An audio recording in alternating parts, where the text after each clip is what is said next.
Malakas na po ang bagyo dito sa Kamsor mga kalingap. Kung makikita nyo po, kitang kita po sa labas ang wasiwas ng hangin na may kasamang ulan mga kalingap. Ingat po tayo lahat mga kalingap. Mag-pray po tayong lahat na sa ilayo sa atin ng bagyo mga kalingap.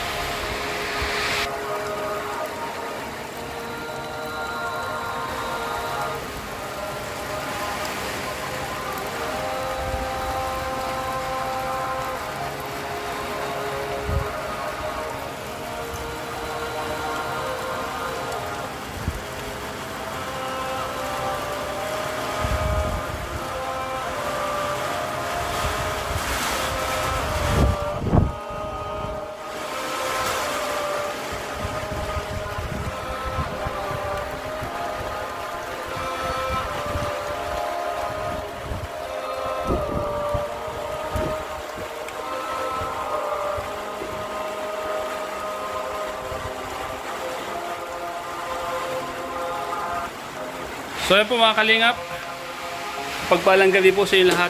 Ngayon mga kalingap ay malakas na po ang hangin dito sa Kamsor. Sa makikita nyo po mga kalingap, yan po. Umuulan na po dito sa loob ng bahay po namin, tumutulo na. Ay grabe oh. Ang lakas na po ng ulan dito, kaya ingat po tayo lahat mga kalingap.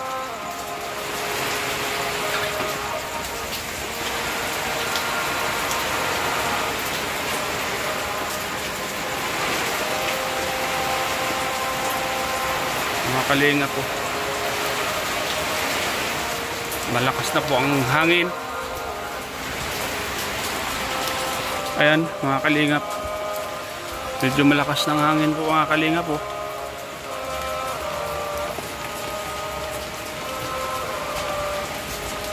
Malakas ng hangin dito at may kasamang ulan. Problema dito sa bahay ko, tumutulo. Mali yung pagbubong ng bahay. Pasok yung pano, yung tulo. At mahangin na po. Ano? Tahimik na yung labas.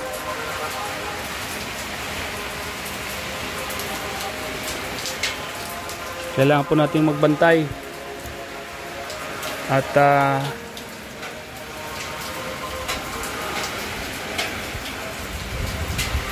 tingnan ang lagay ng mga paligid. Wala pong tulugan to mga kalingap. Hindi tayo matutulog ngayon kasi kailangan po natin magbantay para kung sakaling may mga lumipat dito sa bahay natin ay papalipatin po natin mga kalingap. Ayan, malakas na po mga kalingap po. Malakas na ng hangin.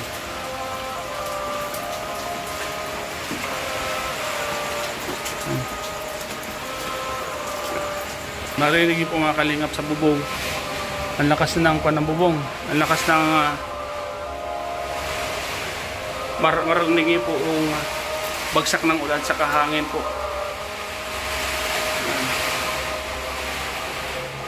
Ayan po yung ulan sa labas, yung hangin. At makikita po ang hangin sa labas. Mga kalingap po. Malakas ang hangin po mga kalingap.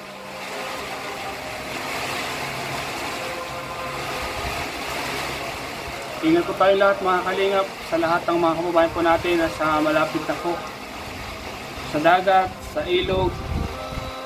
Ingat po tayo at malakas ang hangin po dito mga kalingap sa amin.